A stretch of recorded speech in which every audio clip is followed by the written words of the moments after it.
So yeah, thanks everyone for coming and joining us for this conversation. Really appreciate you making it out on a sunny day. And the goal of this is just to kind of get some student thoughts, student questions on the Climate Collaborative project. So I have three wonderful guests with me here today, and what we're going to start out with is I'm just going to have each of you introduce yourself, talk a little bit about the work you do here at Dartmouth, and then what your specific connection to the Climate Collaborative project is.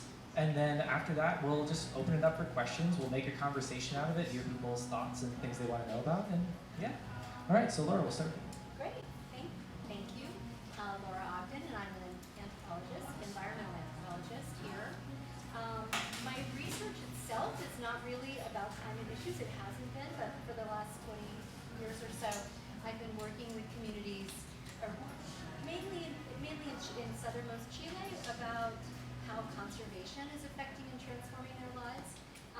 But more recently, it's quite clear that climate change is one of these major drivers that is transforming all of our lives, but certainly in very rural places where people are more dependent on their environments to live. And because of that, I have been more interested in climate change and what we're doing on campus around climate change.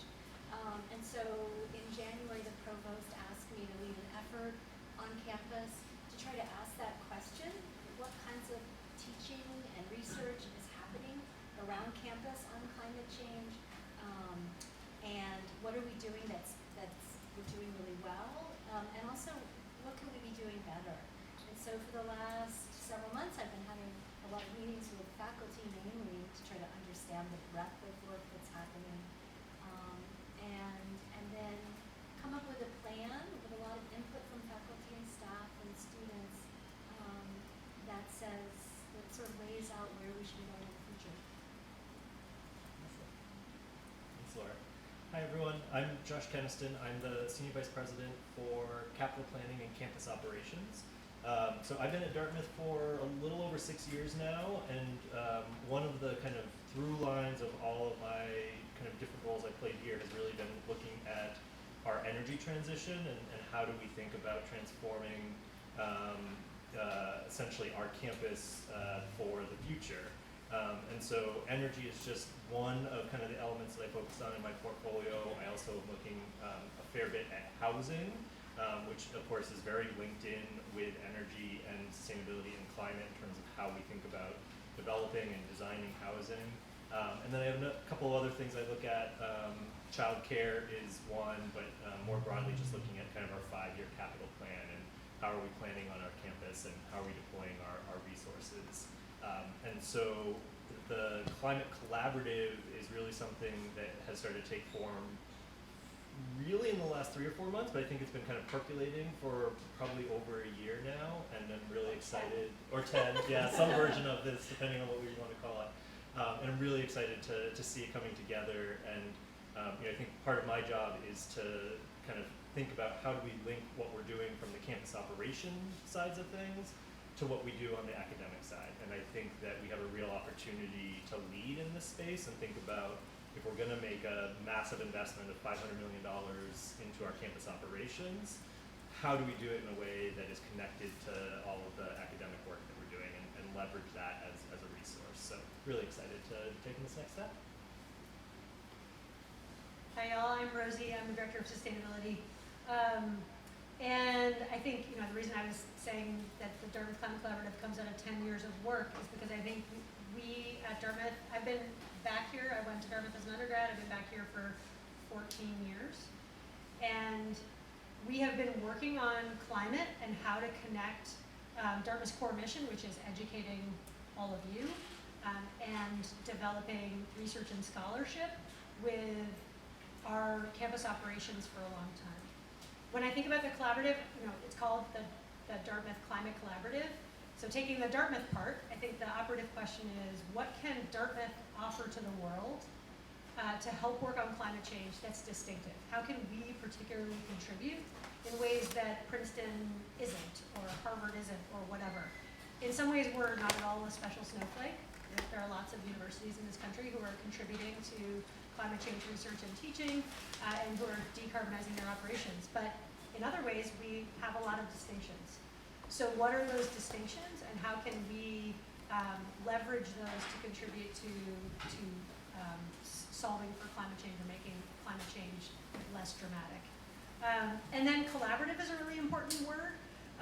We are thinking a lot, if we think, when I think about what is the climate collaborative, it's a linking together of these areas of Dartmouth. One of the areas is scholarship, which is what Laura's working on. One of the areas is operations, which is what Josh oversees. And then another area is thinking about our campus as a living lab. So one of the things that we work on a lot in the sustainability office is connecting all of you all to experiences working on climate here. And as we transform our campus to decarbonize over the next 12 years, there's going to be a lot of work to do and a lot of really cool projects, a lot of opportunities for learning. And we're thinking a lot about, because of our size, we have an opportunity to slow down some of these projects and say, like, we're not necessarily slow them down, but put in place the pieces we need to, for example, gather data when we're drilling geo-exchange wells, or engage students in figuring out what are the climate behaviors that students really care about, and how can we incorporate those into the climate collaborative. So I think that's a really important part of what we're trying to do. And then the collaborative is like linking all these pieces together. And I think that is a little bit of what our distinction is at Dartmouth. We're the smallest Ivy. We have a scale that's really accessible. Like, we all know each other. We run into each other in the grocery store. We, all the staff and faculty that work at Dartmouth are on the same soccer sidelines, whether kids are playing soccer, or the same restaurants, or the same whatever, in a way that's not true at a lot of our peers institutions. We share community in a different way. So how can we bring that to it? And then thinking, I know one of the things that Laura's working on are, like, academically, we have these areas of long impact, like work in the Arctic, our checkered history of working with indigenous groups. How do we cobble those together to form a real distinction? So that's how I think about the collaborative, and I'm really excited about it. I feel like we finally hit the right note in terms of connecting those things explicitly. We still have a lot of work to do. We're kind of at the beginning of defining what the collaborative is, but it's really like an umbrella or a connector between existing things, not a new center or new node. It's instead like a connector for existing nodes. Great. Well, yeah, thank you all so much for being here. I really genuinely appreciate you taking the time to come and answer some questions. And so, speaking of that, what I'd love to do now is turn it over to all of y'all. If you have questions that you'd like to ask about the Climate Collaborative and our guests' relation to it, I'd encourage you to raise your hand. We'll pass the mic around. And if you could speak into the mic so that our lovely recording in the back there can pick you up, that would be great. So yeah, who'd like to go first?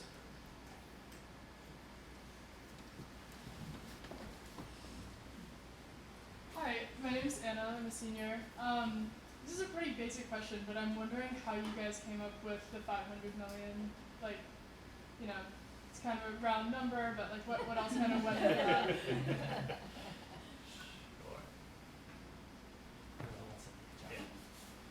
So we rounded to the nearest 25 million to get to 500, but it's actually based off of, we have been doing a ton of work looking at what it will take to decarbonize our campus. And we're at a point right now where we have actual specific plans, meaning that we've actually identified what we would do in specific buildings and specific assets that would get us to an 80% reduction. And so we essentially took those kind of, and some of them are more designed than others, but we have at least a concept in our minds of how we're going to get there.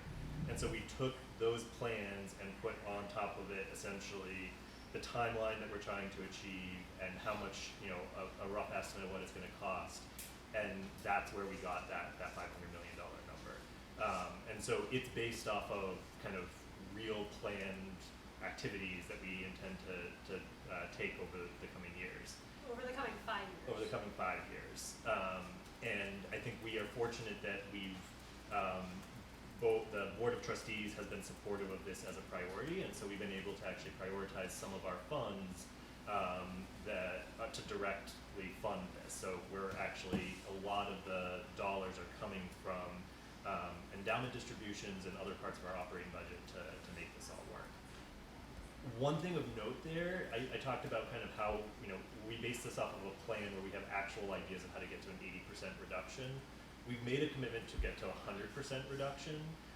Right now, that last 20% is really a little bit of a stumper for us. So there are technical things that there are concepts we have of how we could get there, but either the scale or the cost, they're not particularly feasible.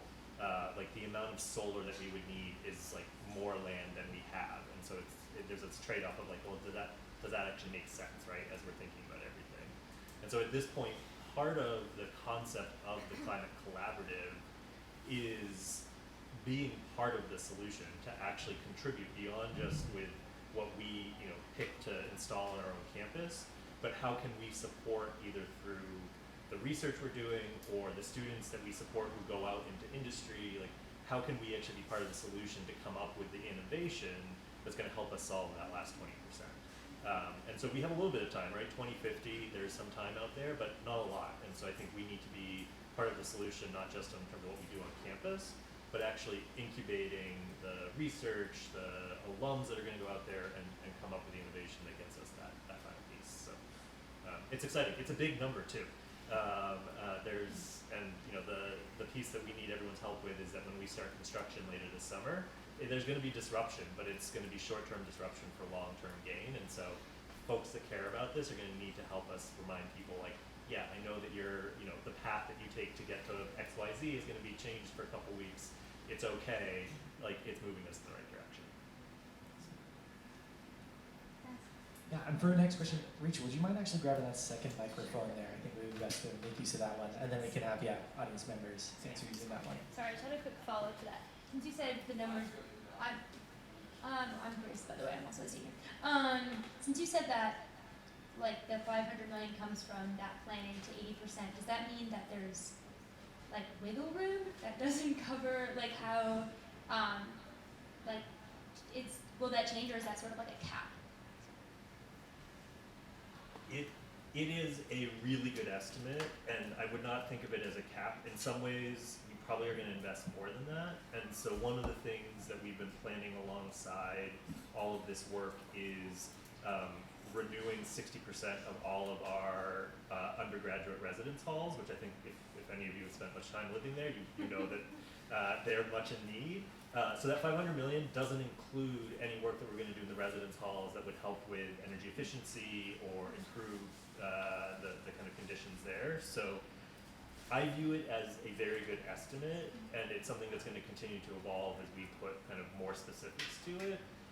But I think it has captured the order of magnitude of the investment that we're going to make. If anything, it's going to end up being more as we embed in all of the projects that we do on campus some really high standards for how they contribute to being zero carbon and reducing our footprint. I did want to throw in a quick question for you, Laura, because we've had some pretty exciting updates in regards to the Climate Collaborative recently, specifically with the Climate Futures Initiative. I know we had the first couple of colloquia actually happen, so I'd love to hear you chat a little bit about like how those went, what you learned from them, and what things you might be integrating into the future colloquia. I believe there's going to be one more in September. Is that correct? There's several more actually. Awesome. So thank you. So the Climate Futures Initiative, part of it as a planning process is a set of kind of formal meetings with faculty and staff primarily, some of them are asking questions about how can parts of our campus itself be used as laboratories to think about climate change and sustainability, not just what we can do better to be more sustainable as a campus, but how can we teach about climate change and how can we do our scholarship in these sites. And so some of these are places like the decarbonization effort that Josh was just talking about. We're going to be committing, and which to me that big number is more than just a number. It's a real political commitment to doing something differently here. But if we're going to be doing something differently here on campus, how can we also link it to our teaching and to our research? We're going to be digging deep holes in the ground, for example. And so we had one of these colloquiums where we brought together about 20 faculty that are like geoscience faculty, or people from the Hood and the Hub, and they're like, can can we do something with these holes? Can we use them to measure and understand more about like the strata of the earth itself? Can we incorporate these wells into our teaching? Why not? Not just use some of this as like to learn and think about energy transition, but just some basic science questions as well. So that was one of the program, and the second one we had already was about the organic farm. And of course, you all know the organic farm is already doing amazing work around teaching about farming and sustainability, and a lot of us use that space and love that space, and it's close to our heart. And so we asked faculty, can you imagine and think about this as an experimental place also to think about climate change? And there were some great ideas that came out of it. I mean, one that I loved was about maybe could we have a space out there that's like an archive for heirloom seeds that are at risk for climate change. And so we have that one. We have one in September about the forest lands, Dartmouth has forest lands, but in particular the second college grant. We have one about the Arctic that's coming up. So just great ideas about that for me are really inspiring. Yeah, and I definitely find it great too that we can incorporate that kind of strong academic element, kind of being able to generate those new and interesting solutions that Josh was talking about here on campus. Yeah, let's go questions. Xander in the back there.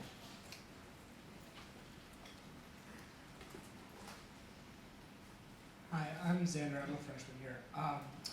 So you mentioned that you have a pretty solid plan worked out to get to 80% reductions.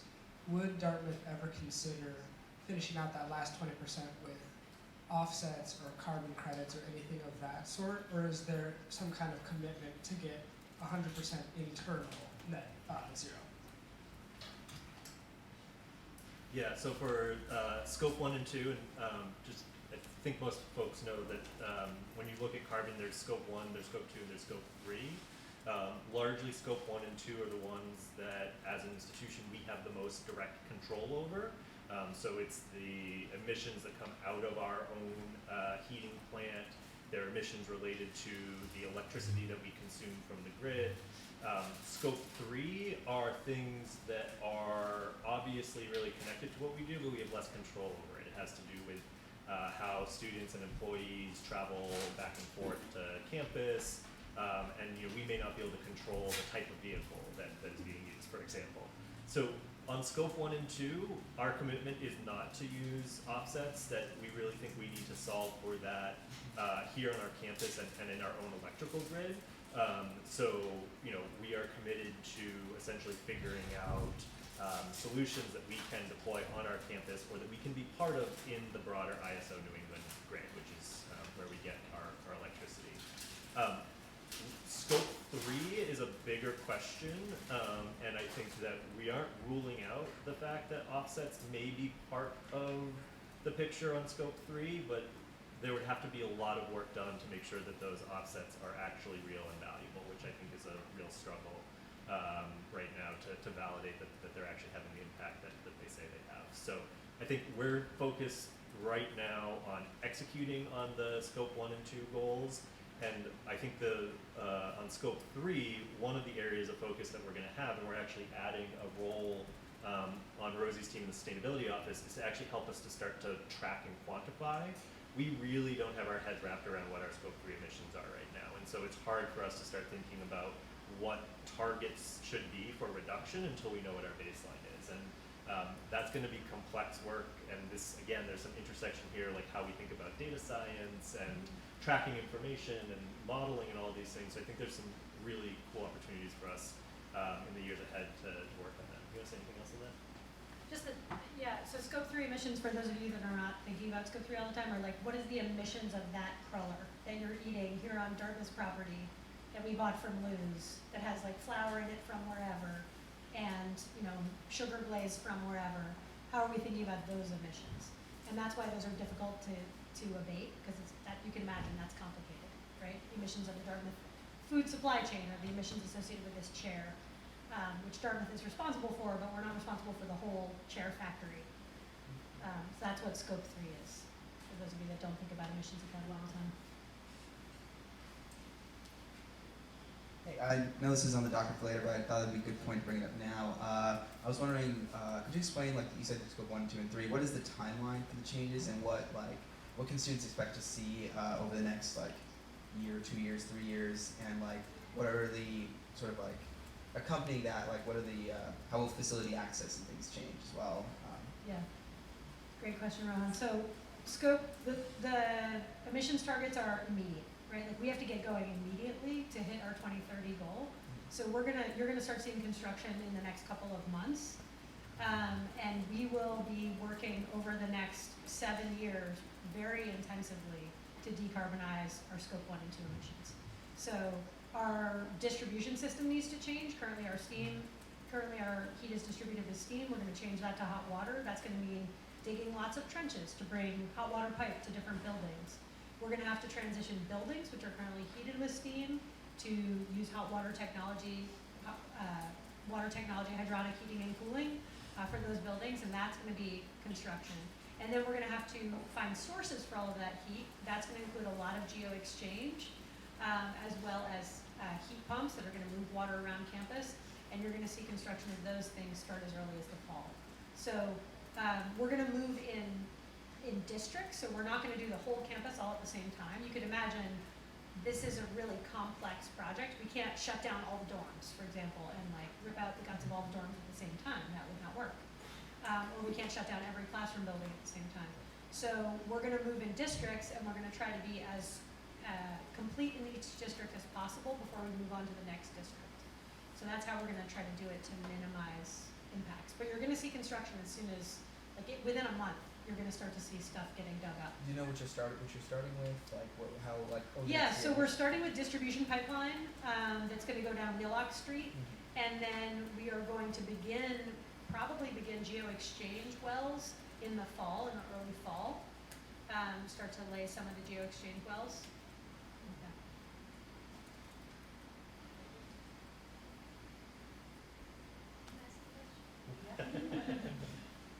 I was just wondering, listening to you all, when it comes to the operations side of things, it's so clear that all of these concerns of campus life are so bound up.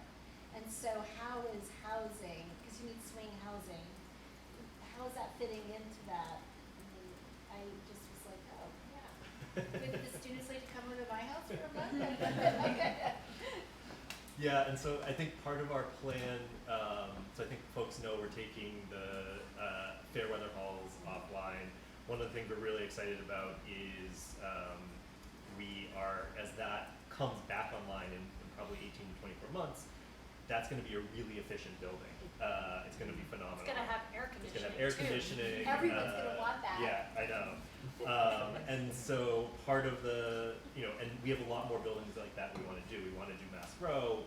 We want to do some of the Gold Coast. And so part of the projects that we're advancing along West Wheelock, you may have heard that we're already in the permitting process to build a 285-bed undergrad apartment building there.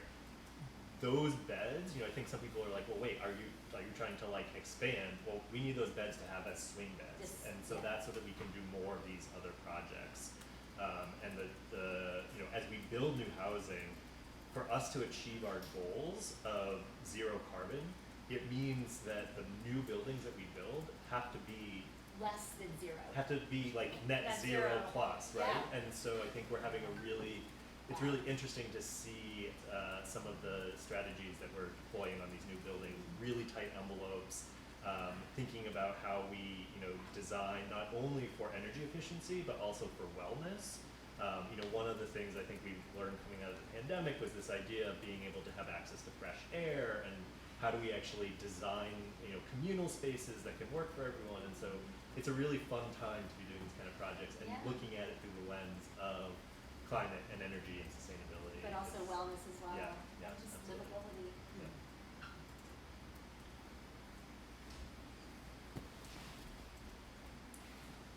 So I'm an engineering major, so a lot of the campus transition is pretty interesting to me, and I'm curious if there's any plans in place to involve the engineering department in engineering student projects in this work. Yes. Yeah. So as we do a lot of engineering projects already, 8990, that kind of thing. But one of the things that we're thinking a lot about is what are the structures we need in place to create more access to those kinds of projects? Because actually, you know, there's lots of engineering students who are interested, there's lots of cool projects to do, but actually creating the link between those can be a little bit of a stumbling block. So we're thinking about things right now, for example, like coming up with a really good way to create data packets that could be accessed by engineering students that are like pre-cleaned, ready to roll data on, I don't know, the current energy consumption of a given building and then the model post-construction energy consumption of that building. So that we don't have to go digging, built like project by project each time. We're trying to get it set up so that there's like, okay, here are 20 available projects. You guys can have access to these data and you don't have to like hunt me down, which is a terrible idea, or hunt anyone who's ever tried, or hunt down, you know, someone in the engineering department at Campus Services who is trying to like make all the buildings work and simultaneously answer your data requests, right? We want to try to get that stuff available.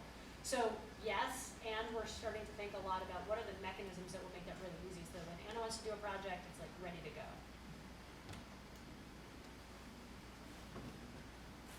I was going to also say, I mean, one of the great things that happened with Rosie and Joss are working on the planning of the decarbonization project in particular, the firm that they're working with has a lot of, the lead engineering firm has a lot of experience with campuses, period, and doing projects like this on other campuses, and incorporating students and research and the community in that process. So in some ways, this was just like a major bonus added on. Like their experience in doing work in our kind of community is just incredible.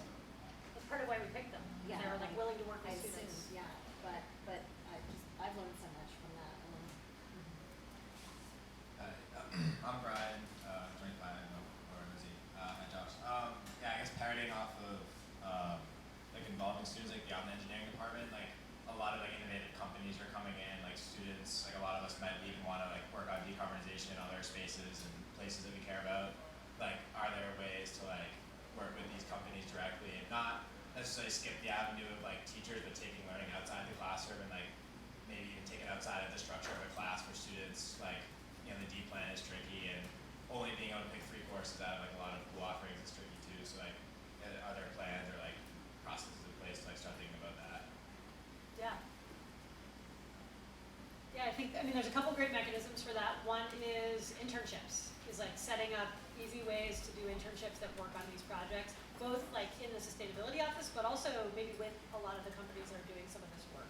So that's a thing we're thinking about, is how do we set that up so it's really easy for you guys to see what's happening and then plug into it, and then also what are the projects that we could do within the sustainability office but that get you into the room to see what it's like to work with some of these companies.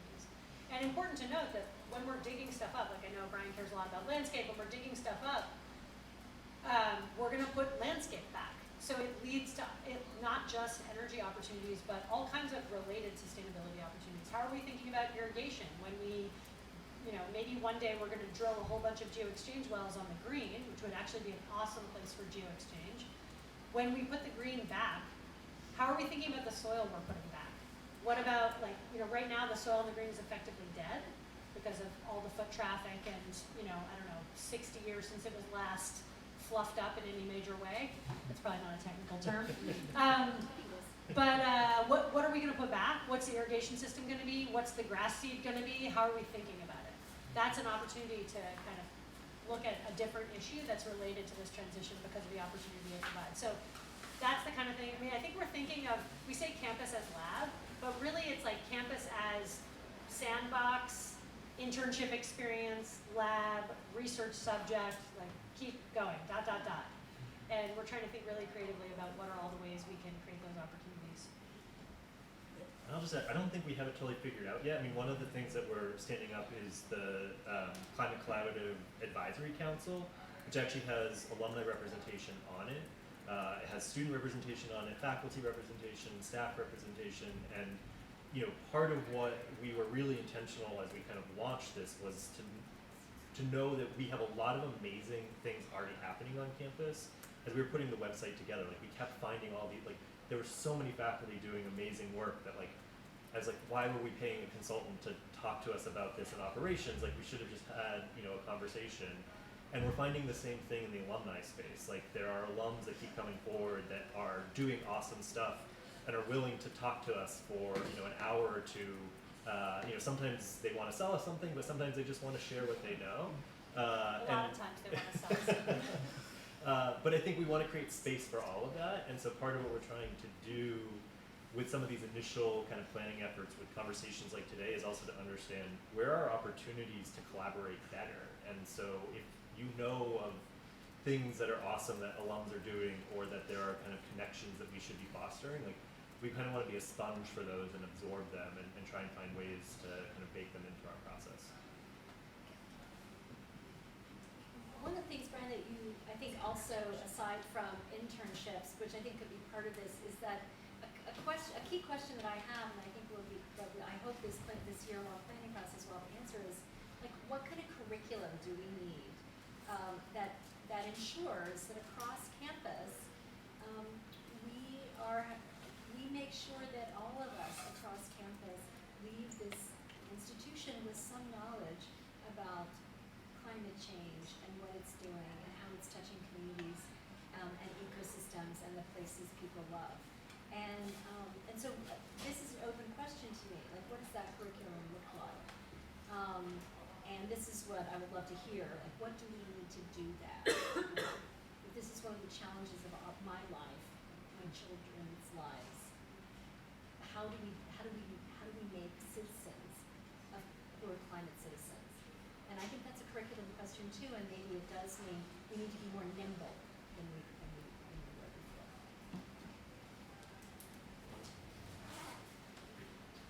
Hi. I was wondering if you could tell me more about the advisory council and like what the kind of like structure of that would be, how members would be chosen, what kind of executive power it would have, if any, or if it's just an advisory capacity. Like what is that all about? Laura wants absolute power, but she's co-chairing it. So with I have Rosie. it. No, it's advisory, so it is not part of the. So I think folks know that colleges and universities have something called shared governance, where kind of different stakeholders have a specific role in helping to make decision making. This is kind of outside of that. It's truly an advisory council. The role of the council is, Laura and Rosie are co-chairing it, and at least initially it's a 1-year charge with folks who have already put their hand up in some way, meaning that they've been part of the thinking process for the last year or so, either through Our Green Future or through what they've been teaching and the scholarship that they do in this space. So it's folks who are already kind of in the ecosystem that know what we've been doing and are going to help us try and tease it all apart and figure out where can And we have been collaborate. critical of it. I mean, I think Yeah, that's been really important that Yeah. a couple of the folks who have been nominated to the advisory are people who've been explicitly critical of how Dartmouth has approached it before. And I think that's awesome. I'm really psyched about that component. And then the intention is to have an ongoing cycle of membership. So it's not the same people forever.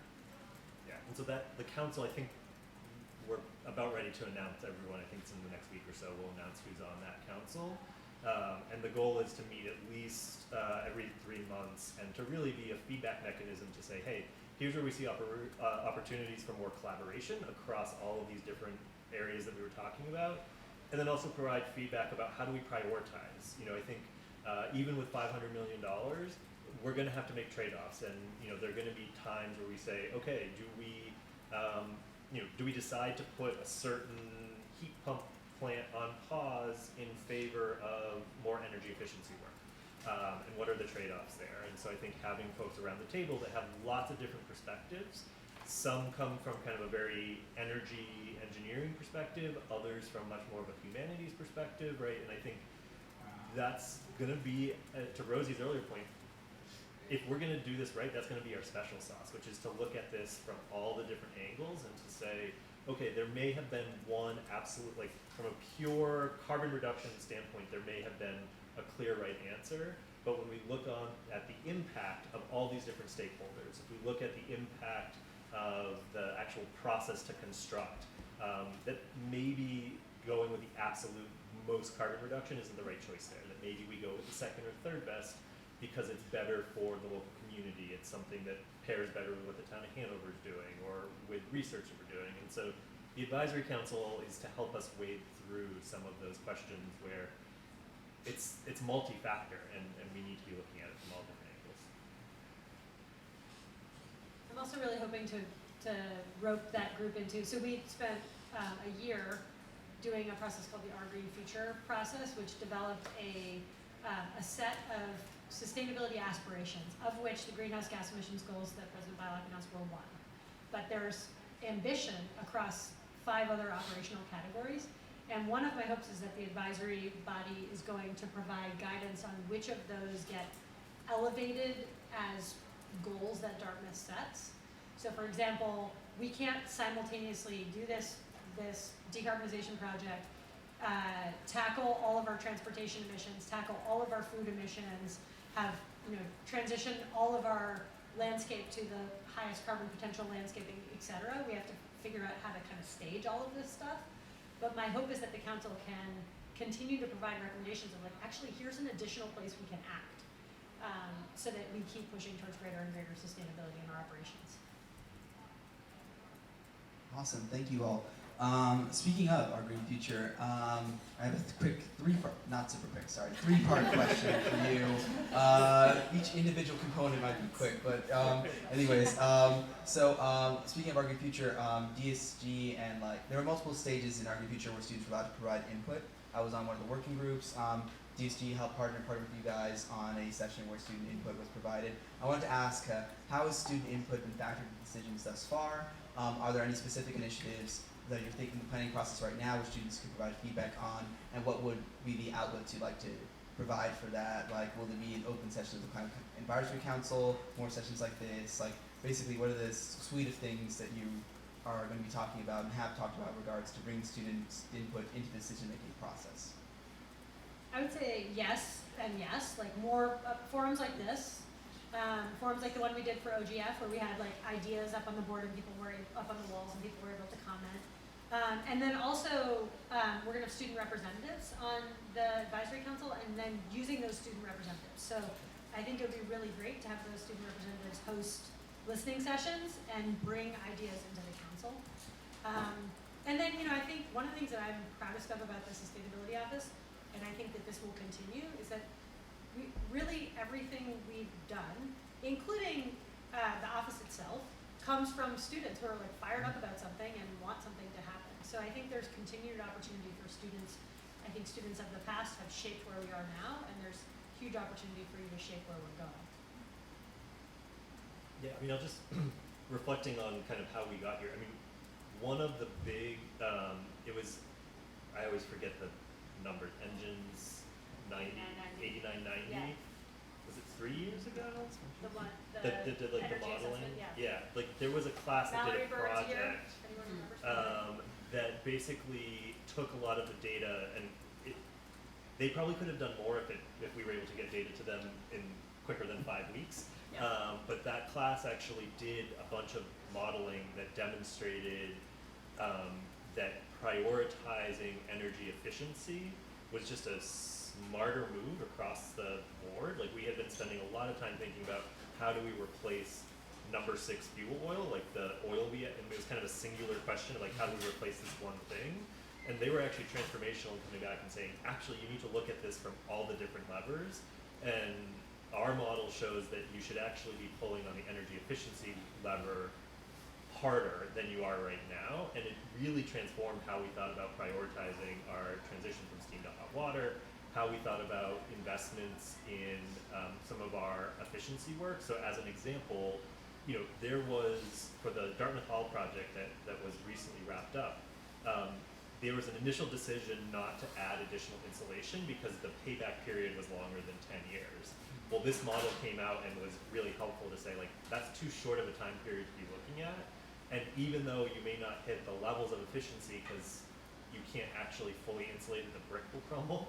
But there was a tipping point there, and so it informed our decision making to say, you know what, this $500,000 additional ask that has a longer payback period actually serves our overall purpose in a really powerful way. And so it was from modeling that class had done that helped shift us. So I think when we can partner with students and faculty and really look at kind of very tangible solutions, it's when we're most powerful. It's when we come up with some of the best stuff. I also just want to give a shout out to students who have consistently over the last, 14 years, but like shown up and said, we care about climate change. Like that in and of itself, it's not very specific, like this is a very specific example of students nudging things, but hundreds of students have gone to presidential office hours in the last 8 years and said, we care about Dartmouth having a climate commitment, how can we help, how do we make Dartmouth do this? And that showing up over time, I think a lot of times the rate of change at Dartmouth is often longer than 4 years, and that can be very frustrating when you're a student who's here for 4 years. But when I think about the arc of the climate change trajectory over the last 10 years, I can like see the nudges of students over that time frame. And so I just want you guys to know that your nudges now like lead to different outcomes in 8 years. And so I think part of it is like keeping us going, keeping us accountable, keep showing up, keep saying I care about this, because that really matters over time. I'm a sophomore. I guess what I'm curious about with a project spanning such a long time frame, of course you have short-term goals, but the long terms are spanning over decades, is how is the collaborative flexible in the face of new technology or political changes, for good or for bad? Like, if you have new tech that accelerate the timeline, will you, and is that mechanism built into the collaborative? Or if there's changes in priorities in administration or political challenges later on, how can you face that? I'll start off and pass this to Josh, but I think there's two mechanisms that make me feel really optimistic about that exact thing. The first mechanism is there's no do-nothing option for Dartmouth's heating system and our electrical energy system. We have to change how those things work because our heating system is, depending on which part of it you're talking about, between 50 and 75 years old, and it's not going to keep running if we don't do something. So we have to fix it, and there's no opportunity for political reasons or other reasons for an administration just to be like, let's just ignore it. Let's keep doing what we're doing and ignore it. It's not going to work. It's too cold. It's too cold here still, even with climate change, too cold. So that's one thing that we have to do something, and that makes the doing something that decarbonize actually a lot easier from a decision perspective, because the business as usual option is actually quite expensive.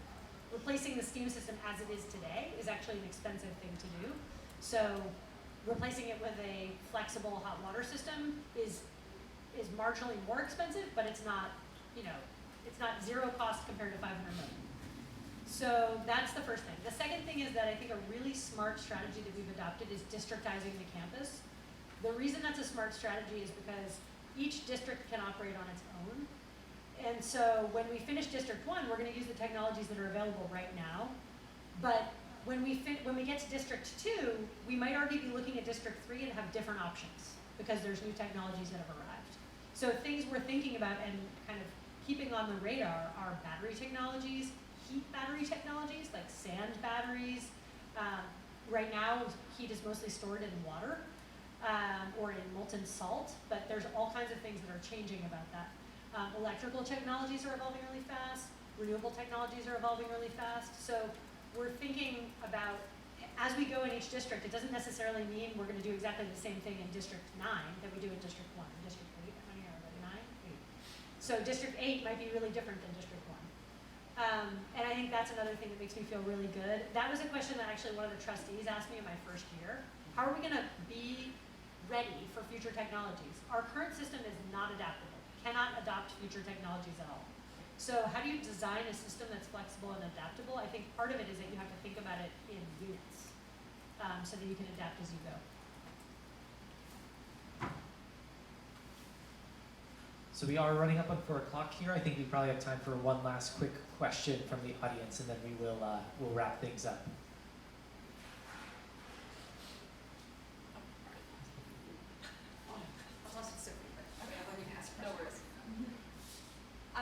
curious with all the construction going on, if there's attention given to sustainable practices in terms of removing materials and recycling it, or how that all is being considered.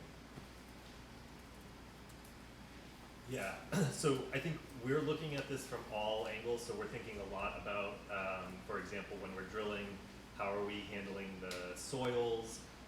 We've been looking at, are there alternative drill technologies? I mean, a lot of the construction activity requires heavy machinery, and so there's limited options right now. But we've continued to ask our contractors, are there options to electrify things? Are there lower carbon options?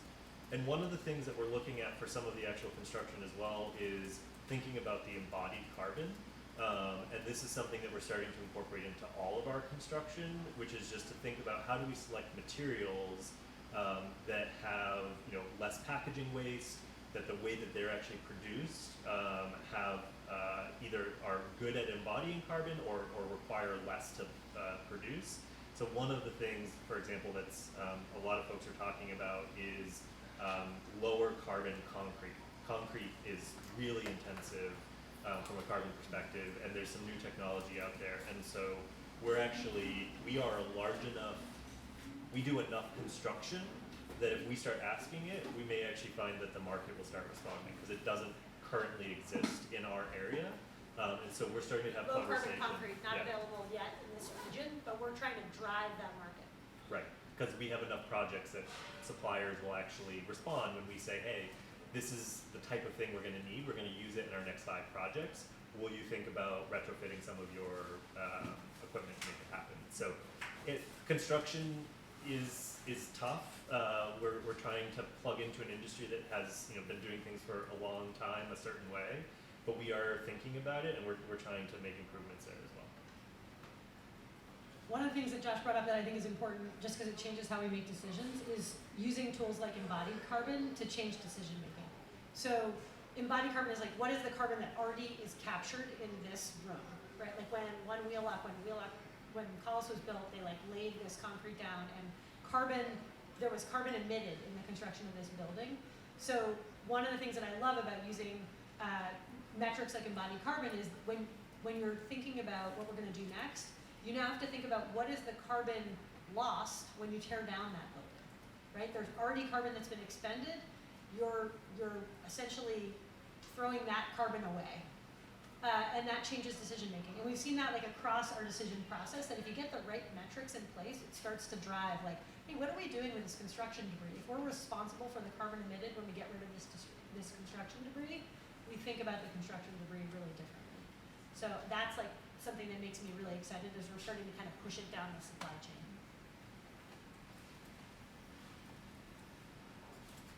Awesome. So then the last thing I just want to leave us with is, if there are people here who didn't get a chance to have their questions answered, or if students have questions or feedback, comments, anything as we move through this process, where would y'all suggest is the best place to kind of send that, or how can they get those questions answered? Well, I mean, I can speak for myself that I would love to talk to any students, and I'll be here all summer working on the Climate Futures Initiative, and coming up with ways to more formally interact in kind of listing situations around campus in the next several months. So send me an email too. Yeah, I mean, I think you can email any of us, and then we'll continue Don't to host. email me. We'll continue to host events similar to this, and more sessions. And I suspect that as we start to engage with our advisory council and figure out, what are some of the key priorities that are coming out of our work, we'll start to have sessions that may be a little more structured, where we, reveal, okay, this is what's come out of the work so far. Help us, understand. Maybe we've narrowed it down to 5 key things we want to focus on, and there are trade-offs, and we want more feedback as we go into the next phase. So we're at the beginning of the process, not at the end, and so I think there's going to be a lot more that comes out, and a lot more opportunity. Yeah, don't email me, but do come to office hours. I would say that's a great way to engage with us, is come to office hours. And you can CC me if you email Rosie. Yeah, if you do my best. Or Rachel. I do try to get back to everybody. And office hours also have really good food, so come for bacons and to chill with us. Awesome. Well, then one last time, I'll just say a big thank you to Rosie, Josh, and Laura. Thank you so much for sitting down with us and answering questions. And like Josh said, this is just the beginning of this process. It's going to be a long project that's going to require a lot of work from a bunch of different communities. So thank you all for coming here today and being a small part of that process. And I'm really looking forward to see how it continues to develop over the future. So thank you. Thanks so much. Yeah.